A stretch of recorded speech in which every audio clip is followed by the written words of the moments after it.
Indonesia suspended until first light the search for an AirAsia plane that went missing December 28 in the Java Sea with 162 people on board after the crew requested a change of flight plan due to bad weather. The Airbus A320-200 disappeared en route from Surabaya in Indonesia's East Java to Singapore, in the third crisis for a Malaysian carrier this year. Around 11 hours later, the search halted with no sign of the plane. It would resume at 7 a.m. Monday, or even earlier if the weather was good, Indonesian Transport Ministry official Hadi Mustofa told AFP.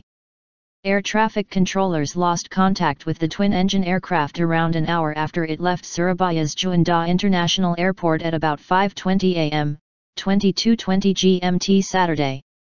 No signal was received from it. AirAsia said 155 of those on board Flight QZ8501 were Indonesians, with 3 South Koreans and 1 person each from Singapore, Malaysia, Britain, and France. The Frenchman was the co-pilot. Shortly before disappearing, the pilot asked to ascend by 6,000 feet to 38,000 feet to avoid heavy clouds, according to an Indonesian Transport Ministry official. The plane requested to air traffic control to fly to the left side, which was approved, Joko Murjatmadjo told a press conference. But their request to fly to 38,000 feet from 32,000 feet could not be approved at that time due to traffic.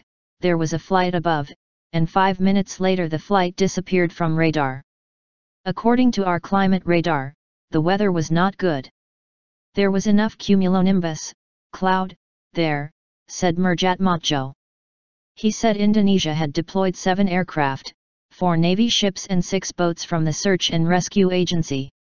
The search focused on waters around the islands of Bangka and Belitung in the Java Sea, across from Kalimantan on Borneo Island. But Murjatmadjo said the Transport Ministry had also asked the Army to carry out ground searches, including in mountainous areas. We have focused all our strength, from the Search and Rescue Agency, the military, police and help from the community as well as the fishermen, said Rescue Agency Chief FHB Soalistia. He said 3 ships and 3 planes from Malaysia would join the search Monday. A Singaporean C-130 plane joined Sunday's operation, and 2 Singaporean planes would be deployed Monday with Australia also offering help. The aircraft was operated by AirAsia Indonesia, a unit of Malaysian-based AirAsia which dominates Southeast Asia's booming low-cost airline market.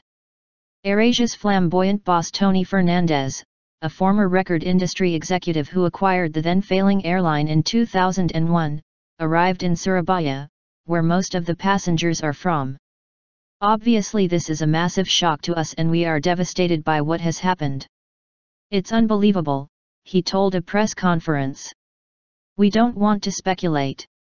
We don't know what's happened yet, so we'll wait for the accident investigation. Our concern right now is for the relatives and the next of kin. With hard details few and far between, panicked relatives gathered at Singapore's Changi Airport. Indonesian Louis Sidartha, 25, told reporters her fiancé was on board the flight. They had taken separate flights from Surabaya to Singapore. She only found out about the missing aircraft upon arriving in Singapore on a later flight. In Surabaya, hundreds of Indonesians descended on the terminal, hoping for news. A 45-year-old woman told AFP that she had 6 family members on the plane. They were going to Singapore for a holiday, she said. They have always flown with AirAsia and there was no problem. I am very worried that the plane might have crashed. Indonesia's President Joko Widodo said his nation was praying for the safety of those on board. His country, a vast archipelago with poor land transport infrastructure, has seen explosive growth in low-cost air travel over recent years. But the air industry has been blighted by poor safety standards in an area that also experiences extreme weather. AirAsia, which has never suffered a fatal accident, said the missing jet last underwent maintenance on November 16. Climbing to dodge large rain clouds is a standard procedure for aircraft in these conditions. What happens after that is a question mark, according to Indonesian-based aviation analyst Dudi Sedibia. The plane's disappearance comes at the end of a disastrous year for Malaysian aviation. Malaysia Airlines flight MH370 disappeared on a regular flight from Kuala Lumpur to Beijing in March with 239 passengers and crew, and in July, MH17 was shot down over troubled Ukraine, killing all 298 on board.